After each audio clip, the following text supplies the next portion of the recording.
Assalamu alaikum, Shaykh. With the blessings of Allah subhanahu wa ta'ala, I hope you're fine. Ya Shaykh, after following your sohbats, the priorities of my life and the aims and objectives of my life have changed. I feel respected to live on the path of the Ottoman Sultans.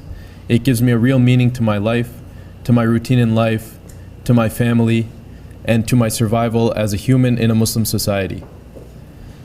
I have tried to change my priorities, however, I feel a bit painful because of the loss of time for the type of people around who have more hypocrisy, envy, and who try to cause pain.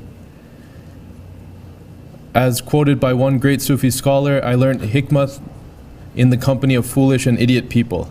How can I take this pain as an opportunity to correct myself? I feel discomfort to overcome this pain. Sometimes I get nostalgic about the past, and I feel that I want that time to come back. Can you guide me on this, please? Bismillah ar-Rahman ar-Rahim, Mr.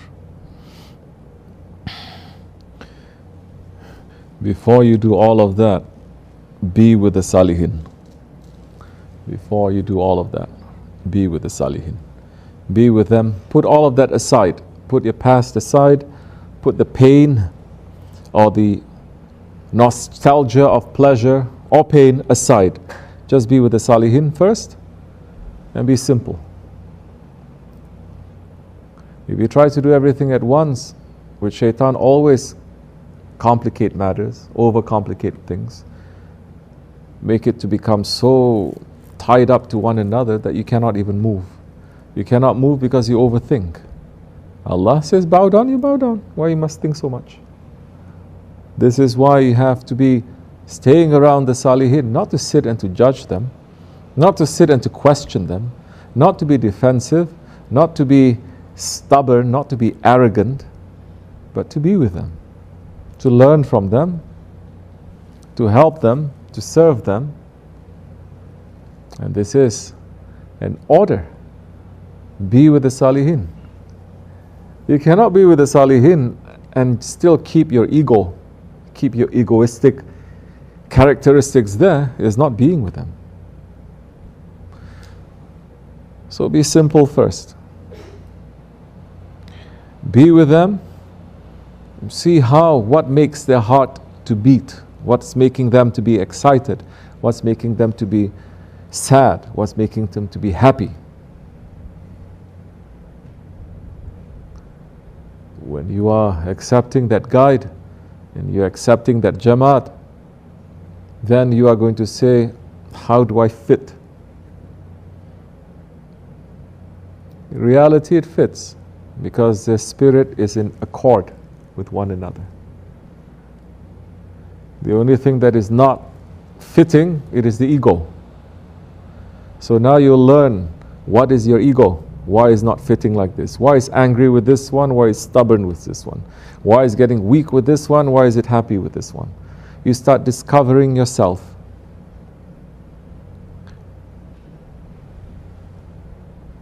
So do that first.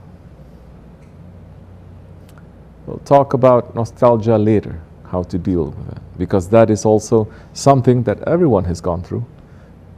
And maybe it's slightly different one to another, but mostly it is the same. And being with them too, once you have all these questions, they say, well, my experience is like this, my experience is like this, my experience is like that. And instead of feeling alienated and alone, you say, you know what? I feel familiarity with you, familiarity with you, familiarity with you. As long as you feel that you are separate, that time, the shaitan will jump on you and finish you. If you feel that you are connected in the circle of believers, there is no chance for shaitan to attack you, even if you are the weakest one. If you are in the flock of a sheep, even if you are the weakest one, it is very difficult when the wolf comes to attack you because you're in that big flock.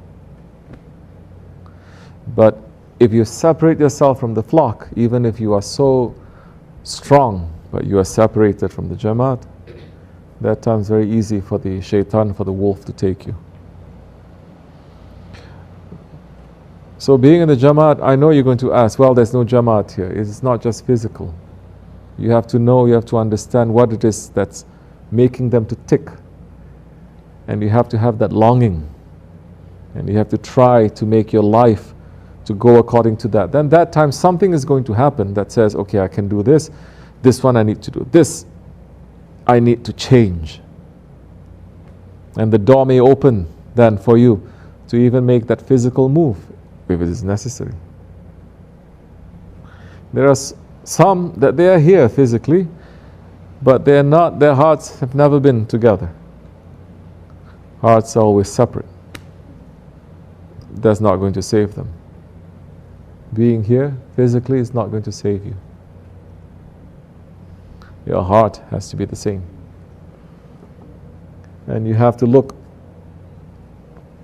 what's making all those differences, the egoistic characteristics, and you have to fix it one by one. Inshallah Rahman. When you do that, it is easy. The aim is not to make everyone to be the same. That's not the aim. The aim is for you in your own special, unique creation to be able to reach the station that Allah subhanahu wa ta'ala has created for you. May Allah make it easy, inshallah. May Allah forgive me and bless you. Wa min Allahu tawfiq al-Fatiha. Assalamu alaikum. This much is enough.